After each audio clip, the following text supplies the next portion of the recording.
Thank you, David. And thank you for tuning in, America. I'm Greg Davis, sports reporter, reporting the sports right here on the Sports Report. If that doesn't do it for you, I just don't know what will. Start out in the world of professional athletes, because frankly, they make the most money.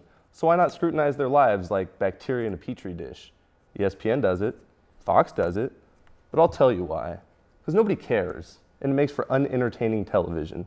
We focus on the objectives here in the Gav Sports Dungeon, and that's why I, Greg Davis, with the utmost elation and jubilance, am pleased to announce that the Scarlet and Gold Warriors from Candlestick Point, those rare champions who rise from the confines of lore and bound from the pages of eternity to astound us with their glory, have just recently defeated the powerful and feared Buccaneers from terrible Tampa Bay.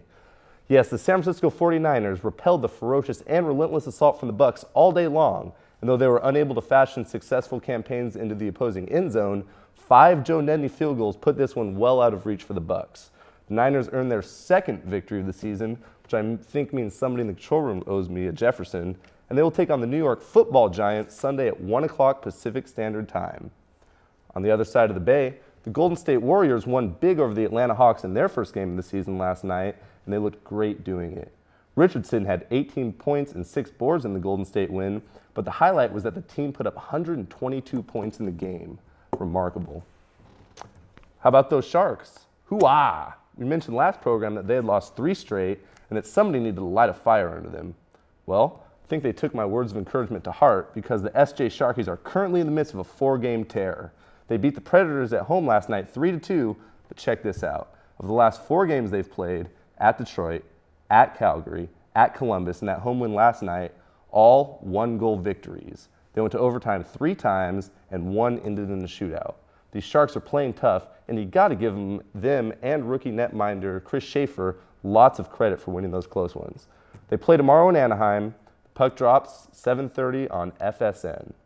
We move a little closer to home now, actually right at the beautiful Garcia Elder Sports Complex in Gilroy, where Saturday past we saw the Gav football team take the field against the visiting Lobos from Monterey Peninsula College. If you could roll that tape for me, Frankie boy, that'd be great. It was supposed to be a good one, and for most of the game it was. This is Gavilan early in the first half, and that's Garrett Burgess, running back number 21, finding some room to the outside, picking up a block from his receiver, picking up another block, and just bouncing to the end zone. It was a great 78-yard run from Burgess. A short while later, you'll see number 25, that's Melvin Bryant, and he sneaks into the end zone from about 7 yards deep. At this point, it's Gavilan 13, Monterey Peninsula 7. And later, it is a pick by Zabalos. He was trying to go to number 19 again. That's Xavier Zabalos, number 24 for Gavilan, his first pick of the game. And also later in that first half, there's quarterback Matt Veers, and he finds Shane Butcher in the back of the end zone. Beautiful corner route. That was Butcher's only touchdown of the game.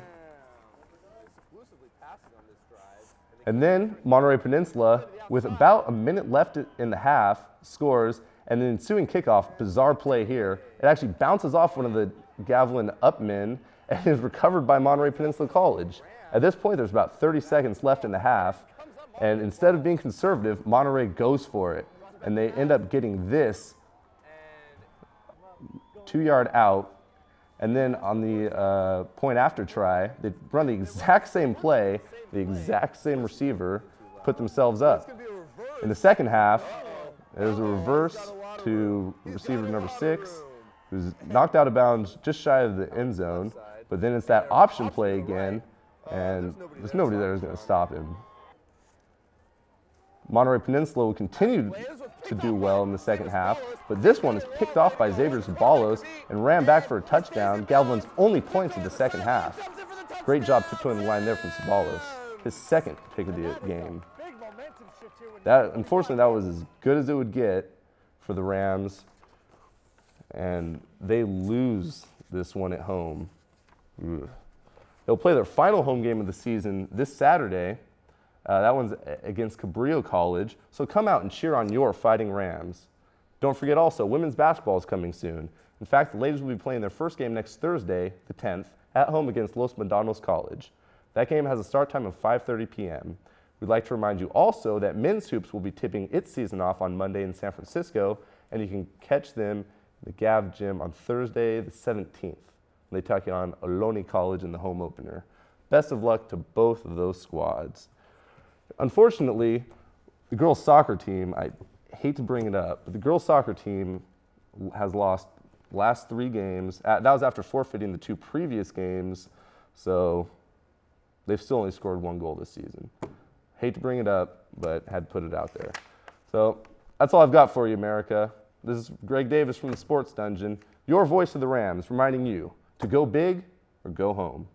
Back to Jan in the studio.